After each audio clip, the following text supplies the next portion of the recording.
ډیرو عزتمندو مسلمانانو، نن یو انتهایی اسانه وظیفه زه تاسو له در کوم. دا وظیفه د هر رنګ حاجت د فاره بس تاسو کافي شي، انشاءالله شافي بشي او کافي بشي انشاءالله. چې تاسو کم حاجت په زړه باندې وي، په دماغو کوم وي، حاجت هم نه پوره کیږي.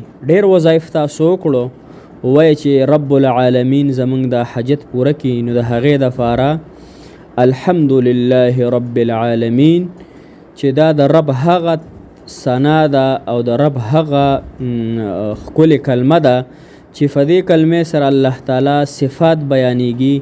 نو چې کم انسان د الله تعالی صفت بیانوي چې ټول تعریفونه هغې رب لره دي، کم چې د هر عیب نه پاک دی، د هر یو سیز نه پاک دی، یعنی هغه د قدرتونو والا ذات دی او د رب د عالمینو دی، د تمام مخلوقاتو رب دی. نو چې په دې اندازه سره چا دا وظیفه وکړه، نو مسلمانانو هغه انسان به الله تعالی نه رسوا کوي، نغه انسان به الله تعالی د بیمارونو حفاظت کوي، او بل دا چې د هغه به الله تعالی حاجات پوره کړي. نو وظیفه ډیره انتهایی اسانه وظیفه ده. السلام علیکم ورحمت الله وبرکاته. ډیرو معززو محترم مسلمانانو په دین مینو، زه شروع کوم د هغې رب په نوم باندې چې هغه رب موتا پیدا کړي او د تمام انسانیت خالق او مالک ذات دی، او په نبی مصطفی احمد مجتبی محمد رسول الله صلی الله علیه وسلم باندې درود پاک چې انتهایی محبت کوونکی پیغمبر الله تعالی موتا سترا کړي. مسلمانانو امید دی تاسو به روغ جوړ یې، په صحت کې به یې.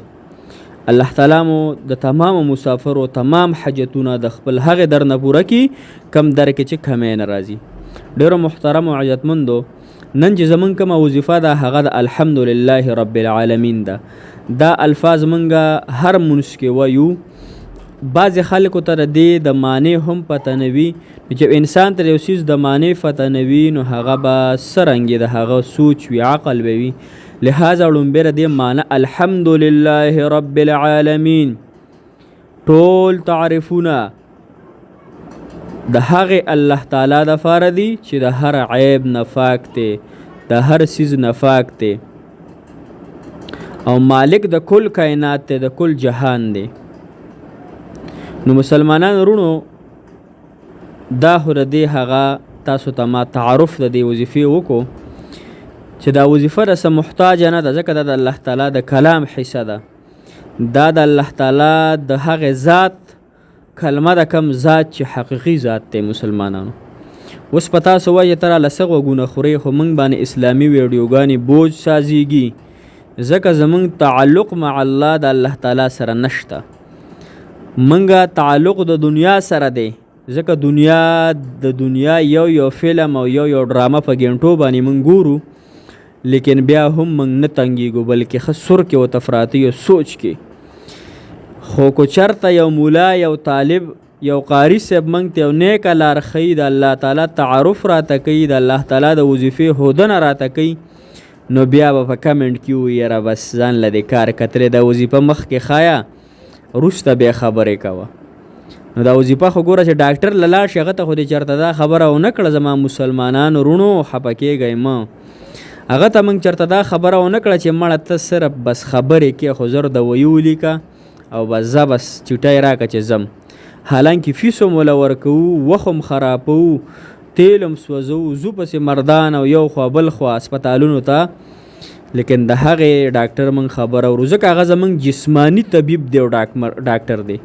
خو مولیان عالمان دا زموږ روحاني عالمان دي، روحاني ډاکټران دي دا عالمان زموږ، چې انشاءالله د دوی په برکت سره به الله تعالی زمونږ روحاني بیماریان هم ښه کوي، زمونږ به آخرت ته هم شوق پیدا کیږي، قبر ته به هم شوق پیدا کیږي، او د الله تعالی سره به هم مینه سیوا کیږي. او بل دا چې د الله تعالی نه د غوښتلو طریقه هم راته ښیي، فی سبیل الله راته ښیي. صرف وخت در نه غواړي، ډاکټر وخت هم غواړي، پیسې هم غواړي، کړاو به هم کې دلته ښه ښکلی موبایل ته هم راسې، بس کړاو هم پکې نشته، ته ښه اوره او عمل پې کوه. لہذا وظیفې ته غوږ شه، ډېر وخت له نه خرابم، خیر دی وخت قیمتي دی، خو لیکن مو هم تاسو ته حدیث او قرآن بیانو.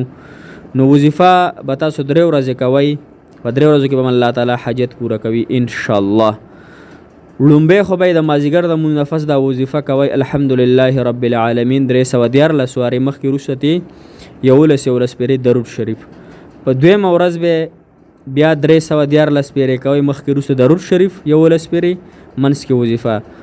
او په دویمه او په دریمه ورځ هم 314 پیری مخکې وروسته 11 پیری درود شریف. درې ورځې وظیفه چې پوره شي په دریمه ورځ به ان شاء الله د رب نو امید کې چې ان شاء الله الله تعالی زما حاجت پوره کوي. او کو پوره نشو نو امیدي بنه کوخه نور وظایف وکړو نور بکو ته چې یو ډاکټر سره خنه شي بل لزی کو نه زی ځکه دغه دوايي کې تعالی صحت درنه کی یعنی صحت پکې الله تعالی کې نه دي شفا پکې نه دي نو بل ډاکټر لويزي بل ډاکټر لمه ټیم را لې پیسې ورکه وخت لګي جان لګي مال لګي بیا زی دغه رنګ کو دی وظیفه سره کار نه شو دا د ارچا د یقین پورې خبره ده. نو ان شاء الله بل وظیفه وکي بل وکي نو ان شاء الله الله تعالی به داسې وخره ولي زر چې ان شاء الله زمونږ د حاجتونه به الله تعالی د خپل دربار نه پوره کړي. الله تعالی همیشه د پاره خوشاله او آباد تر او تازه کامیاب لره. الله تعالی مو ډیر عزتمن ډیر قدرمن کا. جزاک الله خیره.